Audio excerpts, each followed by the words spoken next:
This evening, we have Claudia Gonzales-Vallejo from psychology, and I'm going to turn it over to her now. You guys have a great evening. Talk to you later. Thank you. I think everybody can hear me now? Yeah, I can hear myself. Welcome to the Science Cafe. I am a professor in psychology, but how many of you have heard of experimental psychology? Oh, okay, many more than I thought. So we are not the kind of people who study deviant behavior or abnormal psychology. We, in fact, depart from that and focus on how normal behavior occurs. In my area of experimental psychology is known as judgment and decision making, and newer terms for that are behavioral economics. I don't know if anybody has heard that term. So we look at decision making in different domains and we try to figure out why it is that we do what we do. The title of the talk said, how do I do that? Why do I do that? But I think more than why do I do it, we tend to focus on how we do things. How do we make decisions? And decisions can be quite overwhelming sometimes. I am the kind who wants to eat healthy, so I have become like pretty obsessed with reading everything that's in a package. But even when I try to do that very dutifully, I find myself overwhelmed. So we have lots of information in the package, and this is only one part of the package that deals with the nutrition information. But then if you look around, there's lots of other things in any package of any kind of product. So choosing can be quite overwhelming, not only because we have a lot of information in the packages, but also we have just lots of stuff everywhere. An average supermarket right now has about 47,000 products. And in general, even within product categories, choosing has so many things now. Before, we could choose between small, large eggs, perhaps just white and brown. Nowadays, we have lots of other things that we need to think about, like cage-free, free-range, omega-3, organic, non-organic, and so on and so forth. So these are the kinds of questions that I'm interested in answering. I don't have all the answers, I'll tell you ahead of time. So we have many more questions than answers, but this is the area of research that I am in. We're also concerned with value more generally. Like, where does value come from? How do we know how much something is? Do you just carry within yourself like a calculator? This is how some models of economics think that we do things, that we just carry values within us, and all we have to do is just to tell the price. But here we have the story of black pearls. Tahitian black pearls, once upon a time, had absolutely no value. And nowadays, they are extremely pricey. And the question is, how did they end up having such a price? And the history of the black pearls traces the pricing to one man, Salvador Asel, was an Italian diamond dealer who came across black pearls, and he was in the market at that time for white pearls, but figured out that he could do something with this and managed to convince a New Yorker who had big stores in New York, Winston, to place black pearls next to other already precious jewels. And before you know it, the important people at that time started wearing the pearls. And once you have all of that, well, all of a sudden they are desired and the price goes up. So value then means it's not something that we carry within it. We don't know immediately what the value of things are. Perhaps we developed that, but also the context is going to determine in big part how we value things. So So black pearls on their own were, of no interest, but now that they are placed next to other things that already have value, now they gain value. Okay? So that's the effect of the context. The things around it now give it the value to something. We also study how people make risky decisions. And in the lab, risky decision making ends up being something less risky altogether once I show you this. So oftentimes we ask participants much simpler questions, but they do deal with risk because they have a chance. And anytime you have a chance or a probability that something will occur, that is already involving a risk. So a chance is equivalent to a risk. Risk doesn't always have to mean something negative. So a chance of getting something negative is what more commonly we refer to as risk. But in general, we make lots of these sort of risky decisions anytime we decide to take an action for which the outcome of that action is not known for certain. And that includes more things in life, right? Most things in life. We come to school thinking that we're going to get something out of this education, whatever it is that you thought you were getting, but you'll get that with a certain probability. It's not going to be for sure, right? You will never know what exactly the future will bring, so to speak.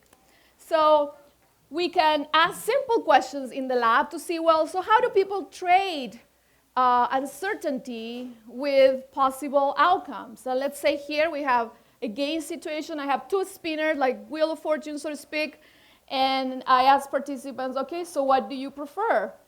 And most of us, I think, okay, so assume this is a spinner and the area within the money there is, if the spinner lands there, that's what you will get.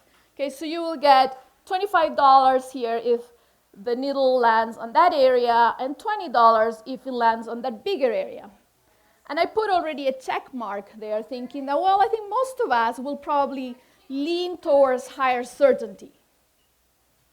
Given that the money somehow difference doesn't seem all that great, right? Now, if I were statistically minded or economically minded, I could do something more sophisticated, which is, well, I could compute the expected value. On average, which of these two spinners would give me more money? Okay? If I were to spin it. Yes, who said they're the same? Very good. That was going to be my question. She gets another coffee here for the winner of the... They're exactly the same. So from a mathematical, economical perspective, these two things are exactly the same. And I should say, no, I don't care. I'm indifferent. But most of us don't feel that way, if I'm not mistaken. Most of us would rather go, well, even if it's a little amount, if it's more certain, I'll rather take that. So if I decrease, say, the amount sufficiently now, maybe we'll start switching to the other option and take the risks. This shows that most of us, in fact, tend to be fairly risk-averse when we are dealing with gains. Okay? It means we do not like to take action, even if that action might have a pretty good outcome at the end, and with a fairly good probability. But we are sort of reluctant to do that. We much rather stay where we are, and if we can get smaller things for sure, that's what we are going to do. But that can be, in some circumstances, not the best thing to do. So we as psychologists not only worried about, okay, so how is it that we do it, but are we doing it well? Because I would really like you to think economically. Right? It would be better if you actually could calculate the expected value, and if you had to take a risk that could potentially give you more, you should take it. Right? We would like that to happen.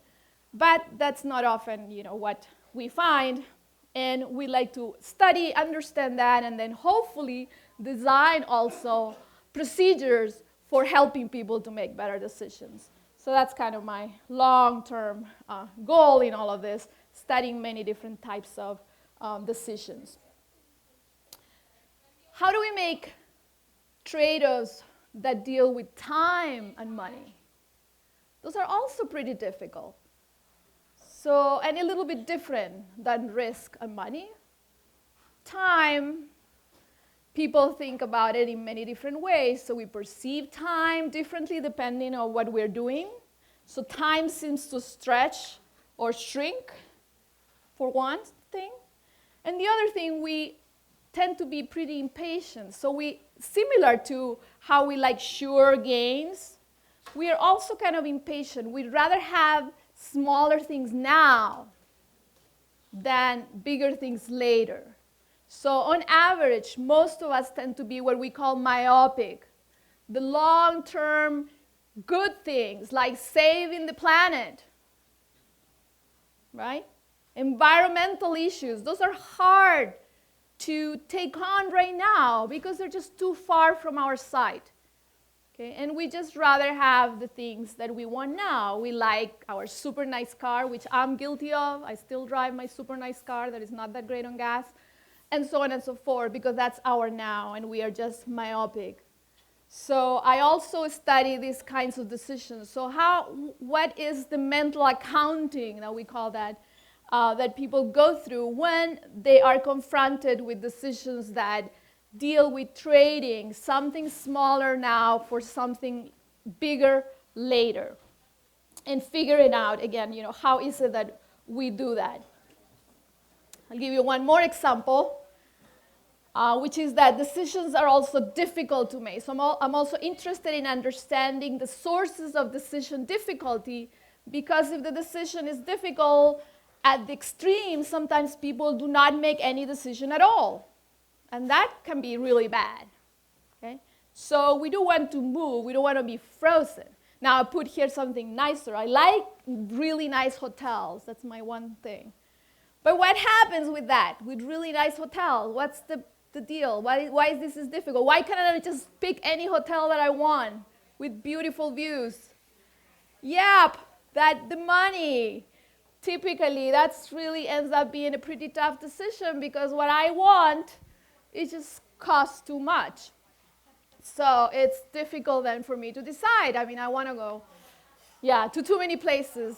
I'll tell you later all the places that I'm dreaming of that I cannot afford at the moment.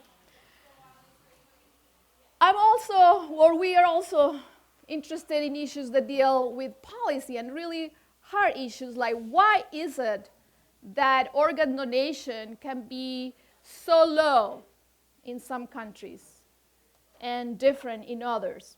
Okay? Here in the United States, the organ donation rate is about 40%. However, a Gallup poll showed that about 95% of all of us agree that organ donation is a great thing. So for the most part, we all agree that yes, giving life is important, and we would, like to do that. However, in terms of how we are, you have to sign in, whether you have to declare in your license if you want to be an organ donor or not, that rate is only about 40%. And here I have the rates in different European countries, because some people thought, well, reasons for that could be cultural, religious reasons.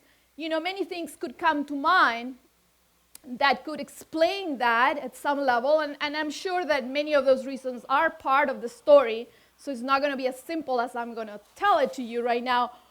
But in this graph, we have European countries that are very homogeneous and very similar in their cultural backgrounds, but have very, very different rates of organ donation consent. So we have a country here like Germany with only a 12%, and next to it, Austria with a 99.98%. So that's pretty strike difference. How can that be? And recent research in my area of psychology have noted that perhaps the key to this, or the most important reason behind this difference, might be something very, very simple that has to do with what we call the status quo, which is, again, this idea that I already mentioned, that we like where we are. We don't like to take big risks. We don't like to take actions that have consequences in the long term. We are pretty settled in our small sort of world, And that default, or where we are, is perhaps the big determinant of this organ donation rate. So, and in fact, when you look at the defaults, all of the countries that I have on this side is where we have the explicit consent, or also called the opt-in, which is what we have here in the United States. We have to choose to be an organ donor, whereas the other countries have the different choice, which is you have to opt out. So they're both choices. You either go in or you either go out, but they're not equivalent. And as you can see, the effect of that is tremendous for something like organ donation.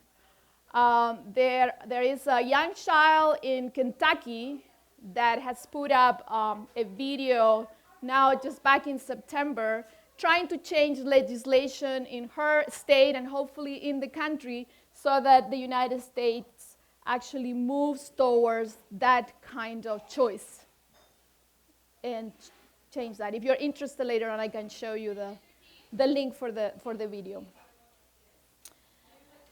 And finally, one more before I tell you a bit about specifics of how we go about doing this research. There's another important question that I'm super interested in, which is, okay, getting back to products having a lot of information. So we know that one big key piece of information that food products have is this nutrition fact panel that has all of the important information for us to know that relates to health and diet. And this was a law that came into effect in 1990, and so it's called the Nutrition Labeling and Education Act. And the purpose of that, according to the FDA, was to help Americans make good food decisions, nutritious decisions. But the problem is that it hasn't really helped. And in the United States, as it is true also worldwide, the obesity, and now they call it the obesity epidemic, is really, really increasing and doubling. So it hasn't really helped too much. Okay, now I'm going to stop here for a couple of questions before I show you a little bit more of the specific research that I have conducted or that we are conducting now in my lab. But I gave you an example, an array of the many things that we are concerned in this area of psychology, of experimental psychology, which simply tries to study the psychological processes of judgments, perceptions, and decisions. So before I show you a little more, I know I want to just open it up. Any questions so far at this point? Anybody? Yes?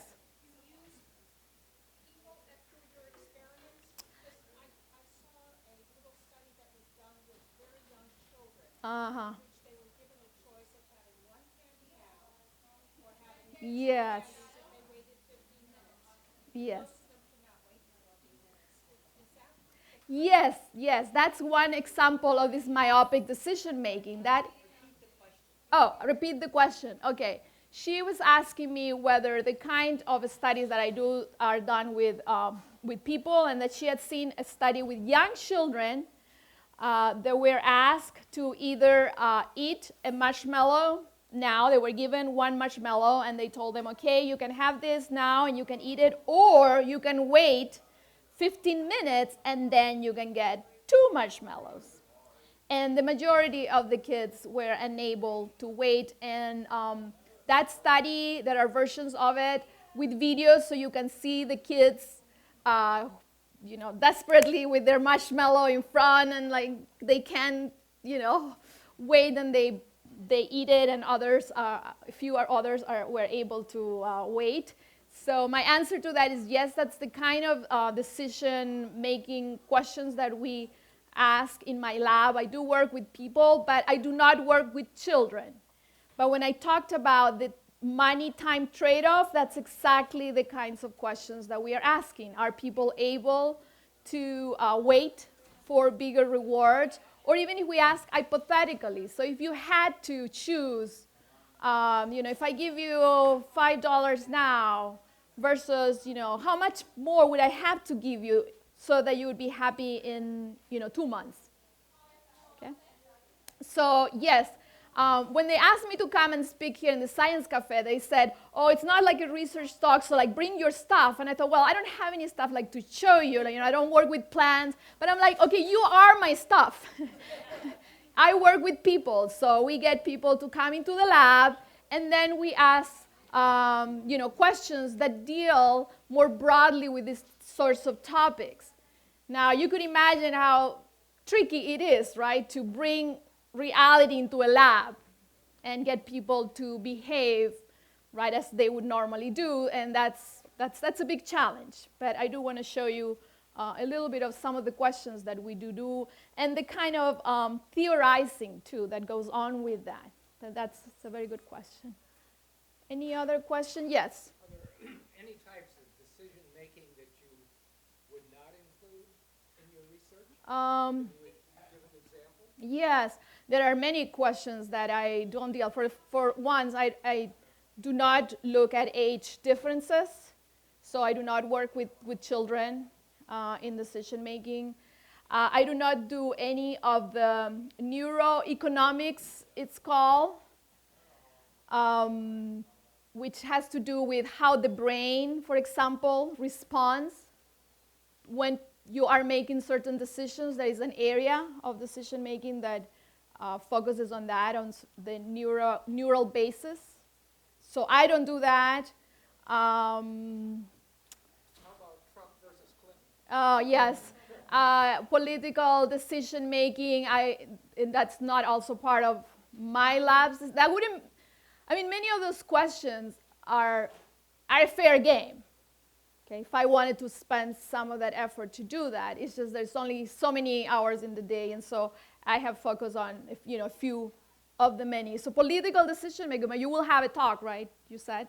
So from a different perspective. But political decision making could be something that I could study. I would have to, I'll show you how I do some of the other things that you could see how you could extrapolate to study that as well. Maybe it's a good thing that I haven't done it right now. Yeah. When you're collecting data, do you take into account, does it affect your data if people are making decisions they wouldn't normally make Because they're in the lab? Okay, so she's asking if when I'm collecting data, how do I do it so that whatever data I'm collecting in the lab relates to what they would do in normal life. Is that, yeah, because it's not going to be the same. That is a very difficult problem that we do have. How to collect laboratory data, because we want the controls. Right? We don't want all of the factors that could possibly affect somebody's behavior and decision making. We want to control certain things so that we can then figure out how individuals are using information and combining information. So we try to control all of that. And when we do that, though, we miss out on many things. And that is going to be a trade-off that we're always going to have. And we go in small steps and we think, well, this might generalize. We try to make the situation as close as possible, or at least the essence of it, so that with the hope that the results will generalize to other circumstances. But it's a constant process with a big challenge. Yeah. Do you factor in whether people you're studying are tired or hungry? Yeah, so she's asking me if I factor in whether people are tired or hungry when they're answering questions in the laboratory. And it will depend on the type of study. If it's a study that is dealing with food intake, for example, we would have to be really careful about the hunger level.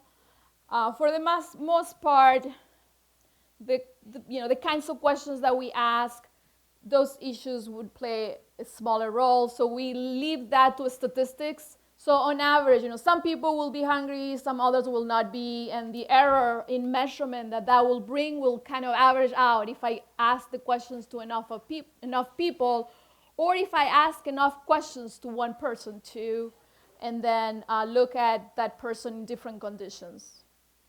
So Okay, let me show you, then we can have more questions in a few minutes. Let me just show you at least a couple of studies. Let me just skip. Yeah, I could take one more question. Yeah, I'm sorry, I didn't see you in the. In math, we have a concept of random walk. Random walk, okay. So if you have a couple of choices, and each time you take one of these choices, after 10 or 20 or 30, whatever, your choices will be very complicated and sophisticated and will be different from other person. So my question is this: do you ever see something like this in your experiment? Do you see, I mean, two different people after a couple of choices they made it is completely different? Oh, yes, yes. So he first said that in mathematics, he's from mathematics, they have a concept that's called random walk. And a random walk is essentially looks at the probability changes over time of a system. And that assumes then that whatever is behaving is not constant, correct? And so then he's asking me, well, with people, and if they're asking, if they're making many choices, do you find out that they are inconsistent? And he's right on, very inconsistent. Under some conditions, I mean, we do end up having habits, right? And once we have learned or developed a habit, we are very consistent. So we have to have then a way of theorizing about people's behaviors that allow for that, so that it allows for variability at some level and almost randomness to all of the way to the end of the spectrum of randomness, which would be 100% certainty. And yes, so in fact, the model that I work with is more of that kind, and maybe I can show you at the end a little bit of that. And another one too, one that I've been working with to figure out what information, if I were to give my participants the information that they should be reading, which is the nutrition fact panel, with the purpose of thinking and making a judgment about how nutritious a food item is. In that process of learning how people do that, I do use a model that is stochastic in nature.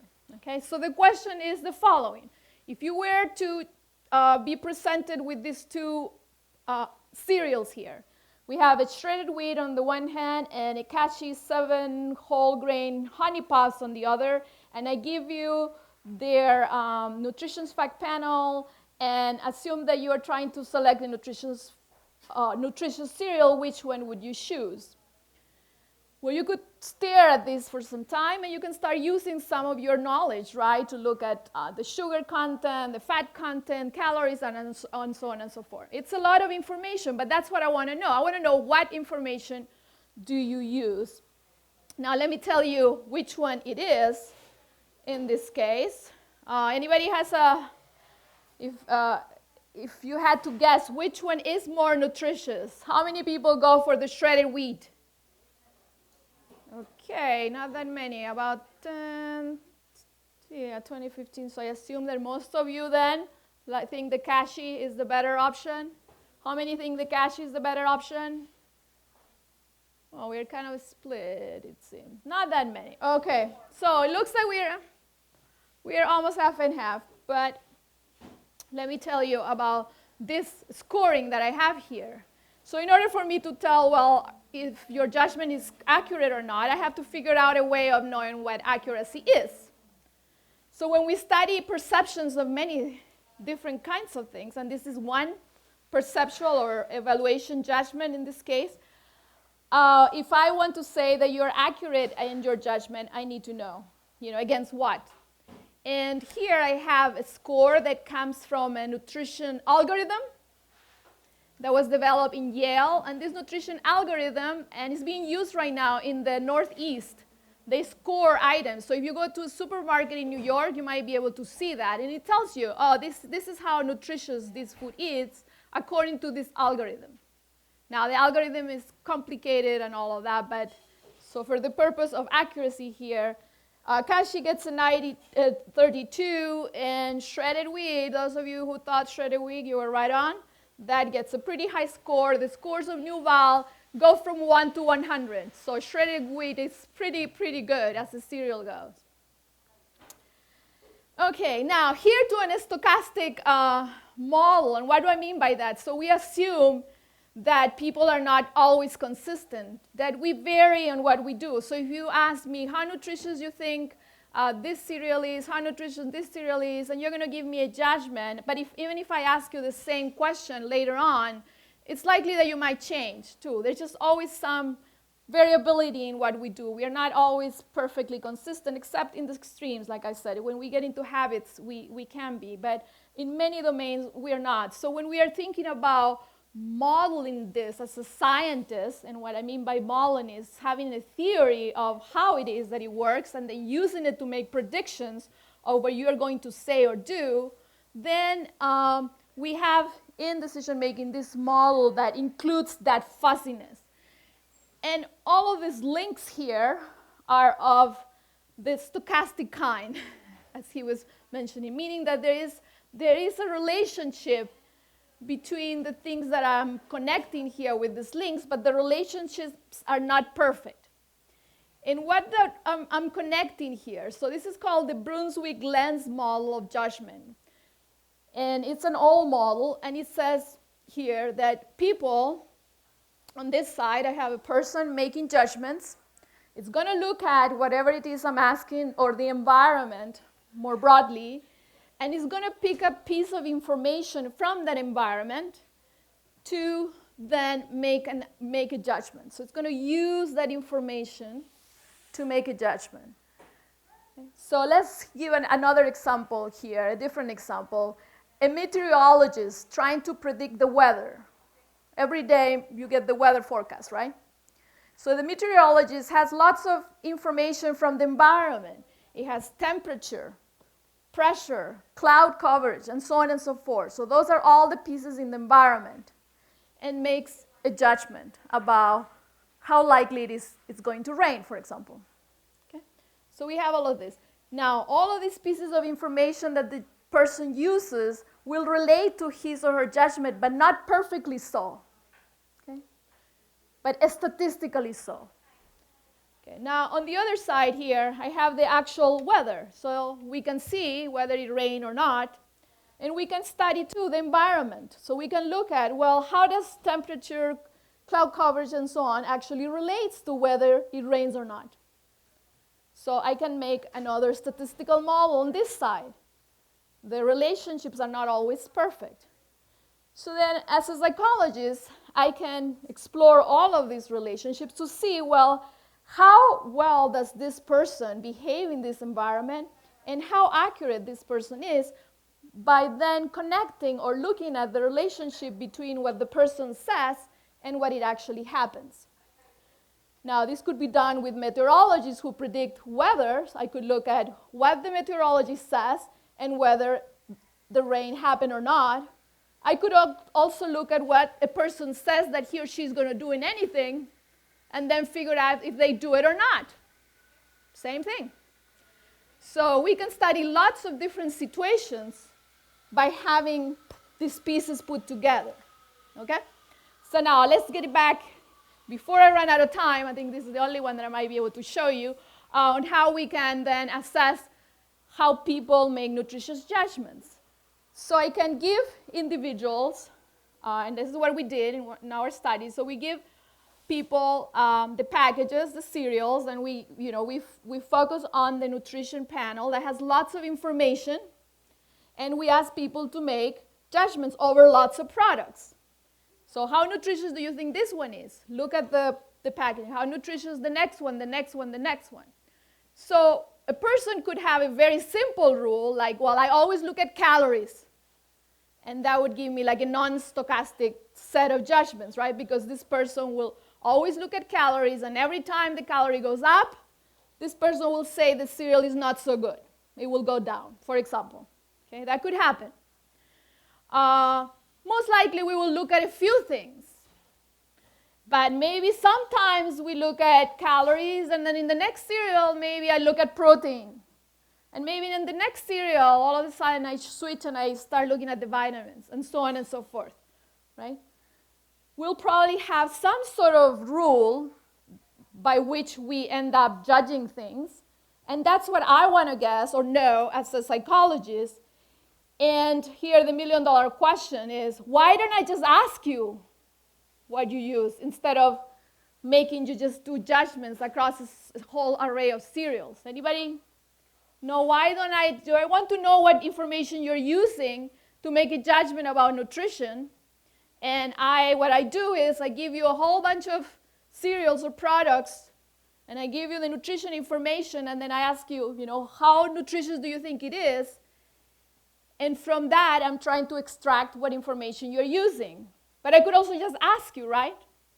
I could ask you, what is it that you're using when you make your judgment? And why don't I do that? I'm going through like a very complicated process, and nobody's saying, hey, why are you doing all of that? Seems complicated. Anybody?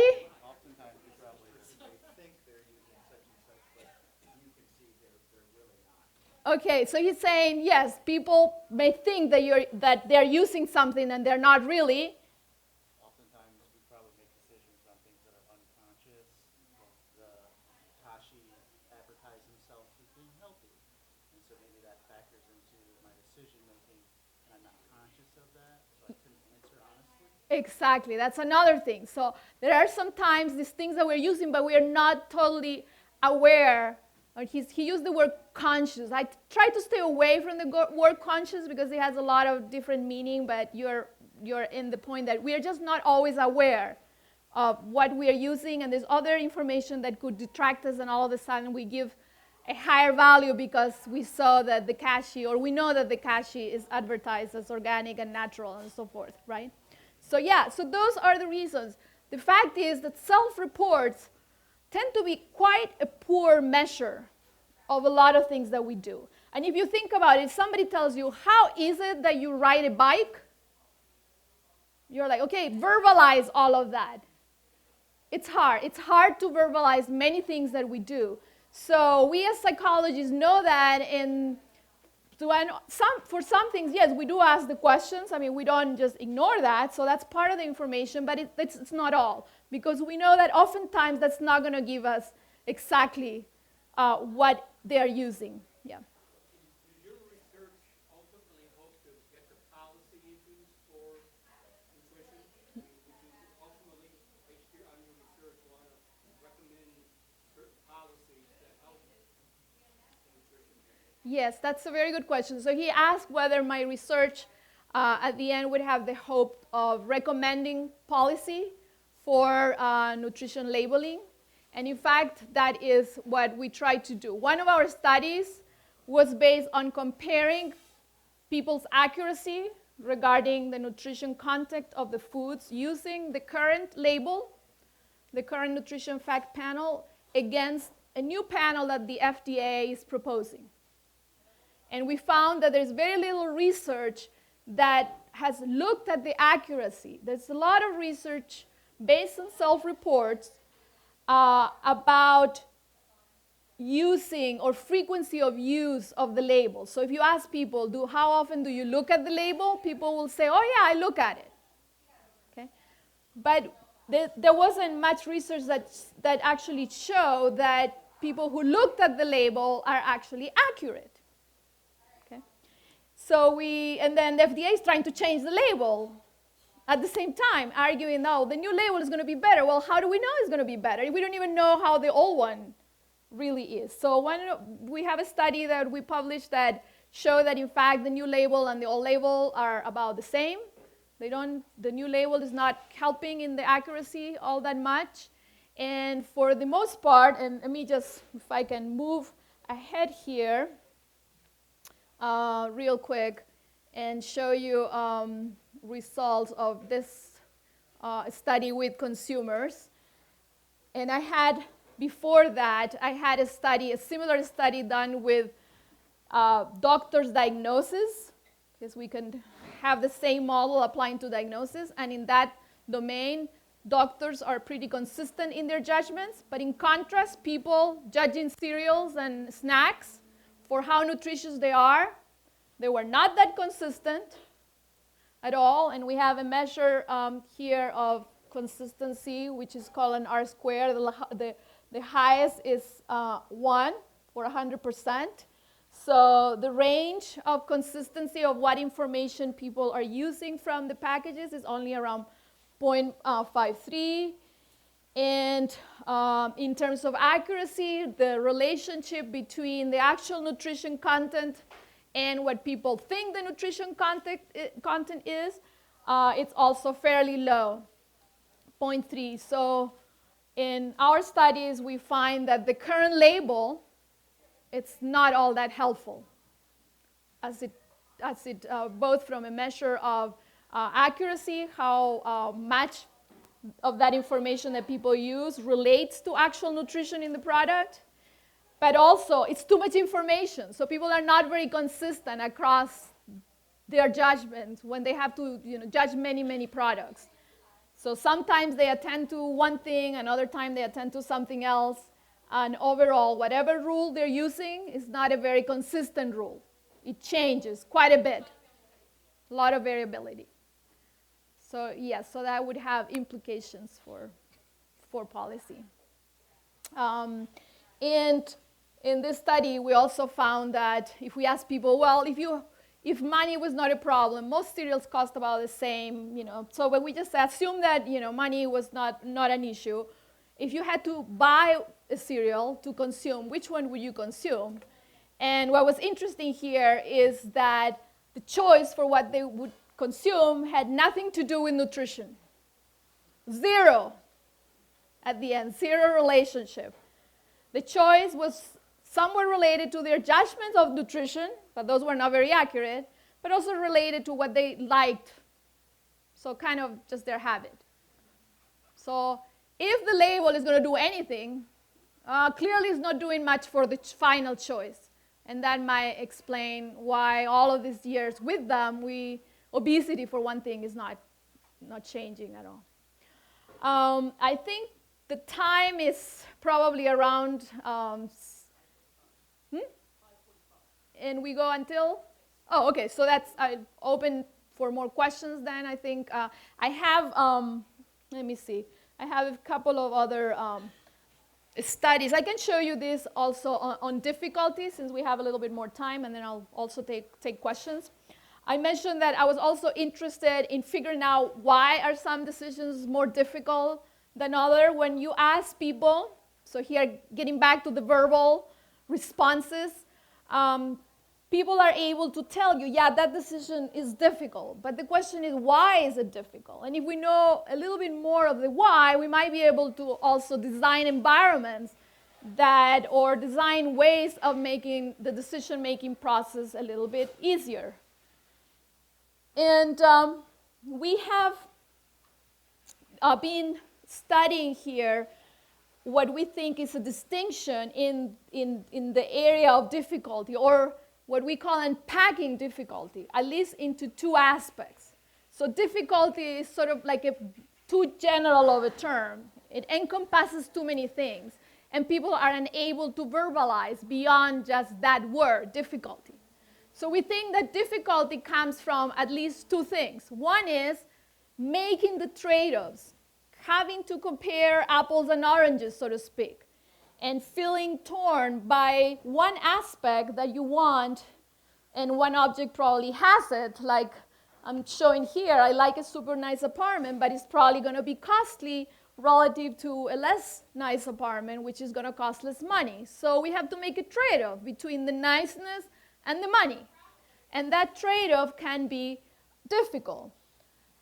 But other times, we face difficult decisions because we just don't know what we want, right? Or we just can't tell. Maybe we know that we like something better than something else, but we can't tell the difference. Okay, we can't set them apart. And here I have maybe just two equally delicious dinner of fish They cost the same, and they're about, and I care about the deliciousness, but they look about the same, and I'm just torn. I don't know how to choose. So that's at least two components of difficulty. And what we have developed, well, we didn't develop it, we are using it, we did develop our own version of this, but there's an earlier measurement tool that was developed in NYU, but we did our own version of this tool. And what we do is we ask people to make simple choices where we vary the kinds of trade-offs or we vary the similarity of the options. And we ask them to make these choices by moving the mouse in a computer. So move the cursor to your choice. And we record the path of that choice from the center of the screen. So here is an example of what a choice would look like, an hypothetical example. So the mouse would be here, the cursor, and then the person just has to move to the desired option, one of the two. But we vary, like I said, these different things. We vary the similarity of the options in some conditions, and in other conditions, we vary the trade-offs by making something very good on one thing on one side, but not so good on the other side. And then we look at the paths.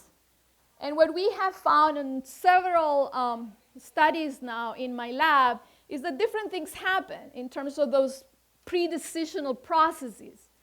When people are unsure because they can't tell apart the two things, then their movements tend to be more left-right sways. Or we call them X-flips, so that we count the number of X-flips in the path.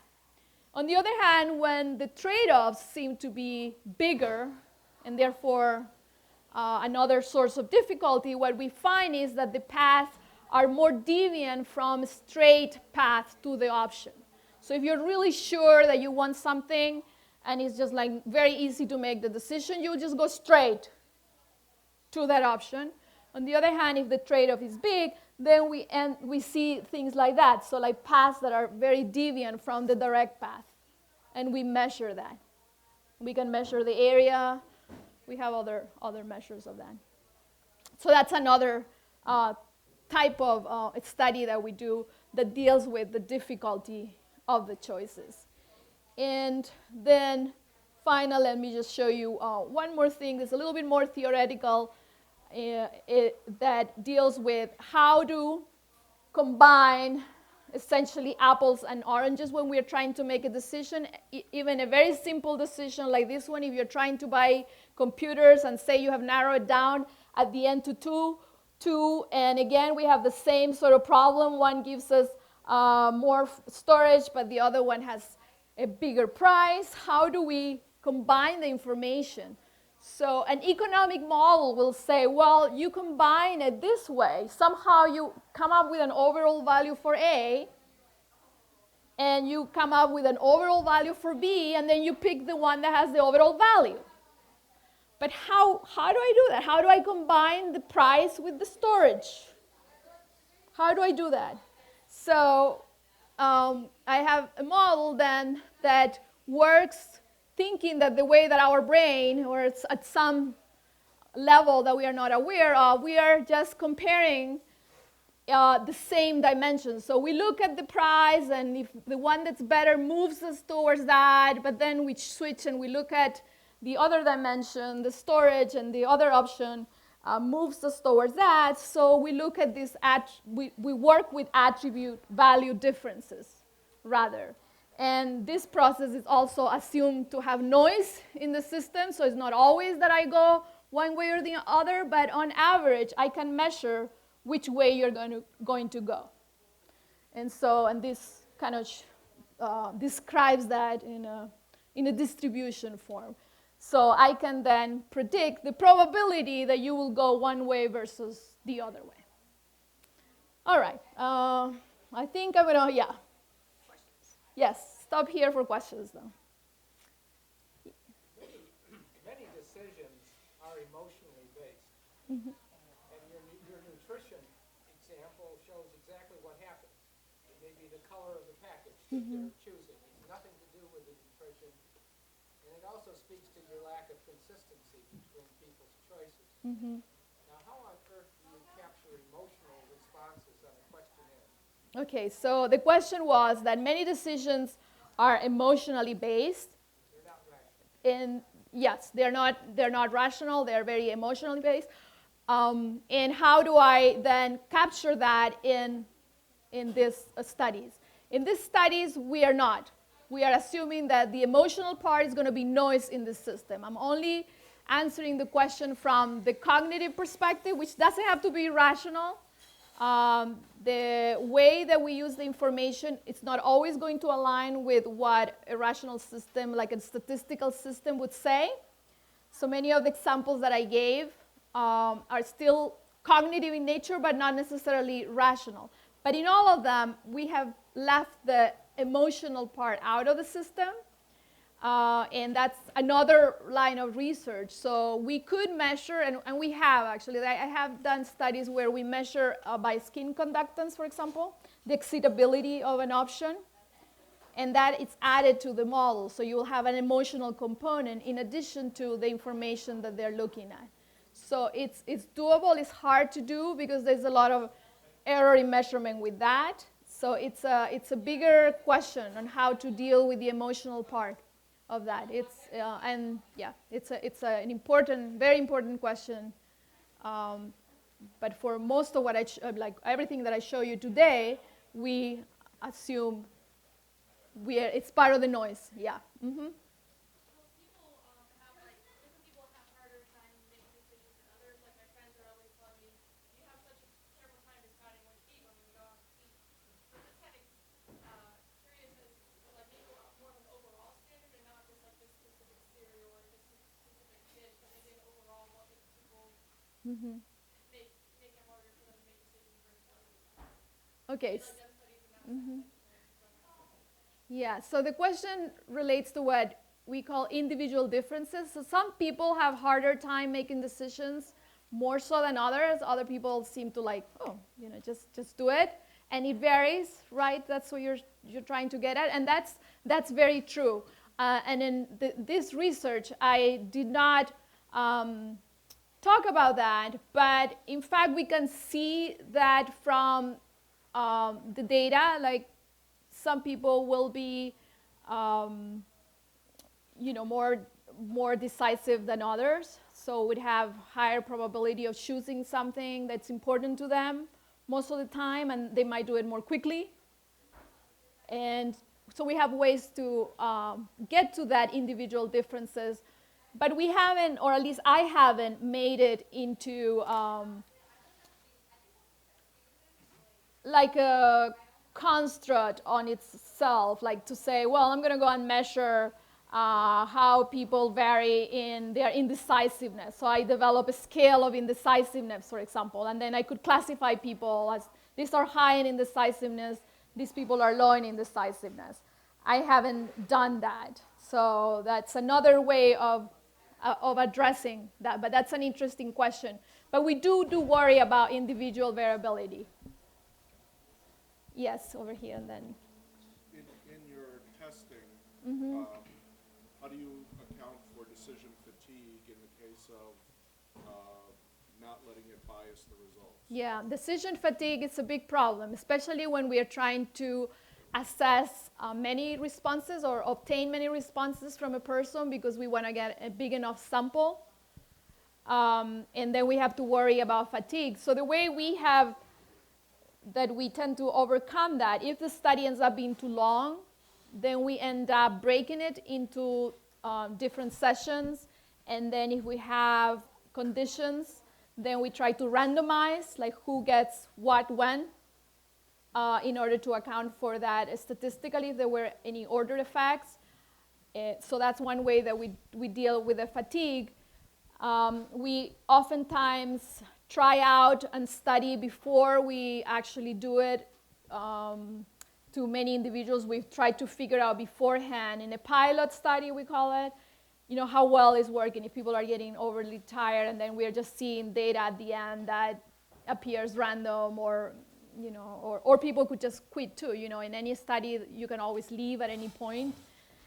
If we were to have a study that people say, okay, I'm done, I'm just too tired with, then we can also assess that in the pilot, and then during the studies too, people can always stop, and that would be, so it's the end. They're too fatigued, they don't want to do it anymore. But yeah, it's problems with experimentation. I'm sorry, she was there first. For like the experiment on the cursor, do you know if like the age of the person made a difference at all in like how? Oh, yeah. So she's asking about studies with the cursor. Yeah, that would be a problem. We have the studies that I show you. We have only done them here with students so far. So we haven't done them with other age groups. But yes, definitely then the motor aspect could compromise that. So that's a very good question. Okay, last couple. Okay, let's one there and then one back there. Yep. Depending on the experimental study that you do, like myopia, decision making, do you eliminate any people such as those who have OCD, reporting tendencies, or other conditions, and do you screen them out at all? Okay, so she's asking whether we screen people out for other conditions when they do our experiments. No, we do not. We haven't screened out in any of the studies. Now, many of the studies are run here with our student population, and so we are not, yeah. So, and then back there, you. When you, how would you, could you describe to me how you would set up like one of your like, when you say like lab, like experiments, like how would that be? How would that be done? Yeah, like put like people in a room and like Yeah, actually, the ones with the serial, we did them online. So we can do even studies online. Yes, we can bring people to an actual lab. We have like small offices with computers, and we can display information in a computer, just like as if you were in a shopping site on the web. Okay? And we can also get people online. And so let's just go back to the serials. I mean, yeah, we can pretty much, on a screen in your computer, so the survey goes online, or if you're in our lab, you will get the computer screen and it will show you, okay, here you have this cereal, this is their, this is a nutritional fact pack, and I want you to tell me how nutritious do you think this cereal is. And you give me a rating, and then you do that for many different products. So that's the way we collect the data, yeah. Could get Okay, one more. last one. Yeah, Okay. last one.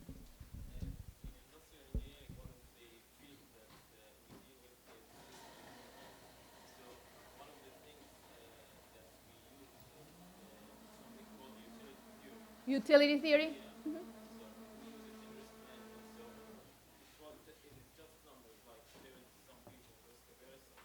Yeah.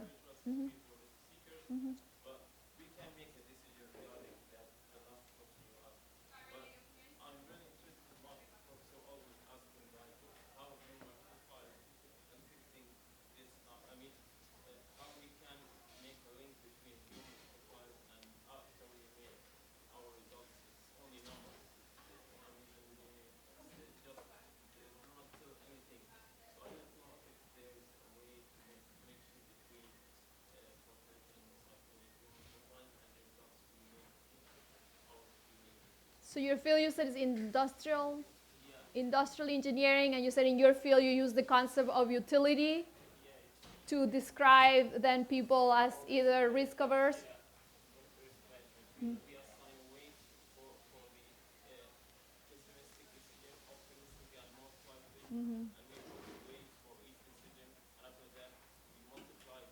Right. Yeah. So.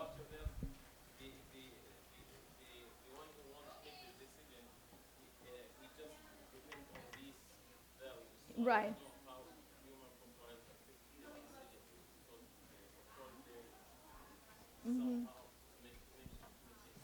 Yes, so in industrial engineering, I think if I understood correctly, so you're using a utility model that will calculate the expected utility essentially for an option.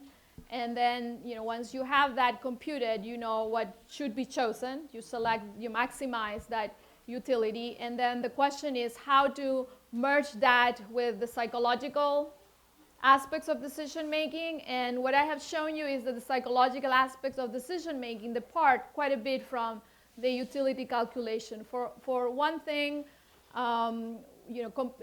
combining information into an overall utility, it's a challenge to do, and current models of decision making, including mine, are arguing that the process from the start is comparative, that we don't need to have a utility at the end to make a choice. The choice can be made utility-less, okay, just based on the dimensions. And the model then perhaps can be much more complicated, but it could all be all dimensional in parallel, will never through aggregation. They could be just competing. All of the dimensions could be just competing for attention and moving you in one direction versus another without ever having an aggregation as assumed by a utility model. So that's, so thinking about how the psychological processes might help then in merging, because the utility model is a very practical one, but it's a very useless one when it comes to describing human behavior. And we know that now, that from a long history that our field has, demonstrating many situations in which humans depart from the utility model underpinnings or axioms, because the utility model theory has lots of axioms that need to be satisfied for anybody to comply with utility theory. And we know that people, for example, even one of the most simplest things, like respect dominance. You should always prefer things that are better in all the dimensions to another that is lower in dimensions. But if you make the choices complicated enough with a lot of dimensions, people sometimes do not detect dominance, do not detect that this is actually better everywhere. And that's like one of the simplest. Transitivity, for example, that preferences should be transitive. A utility scale would always be transitive. Humans are not. You can make them switch around. We have lots of preference reversals that do not agree with that. So the way to combine would be to study more of the psychology so that then the systems could merge and figure out, right? So if people are not going to look at it that way, then how do we make the system more in line? Yeah. It's all actually about chocolate. It's all about chocolate, yes. All about chocolate. So can we thank our speaker from that?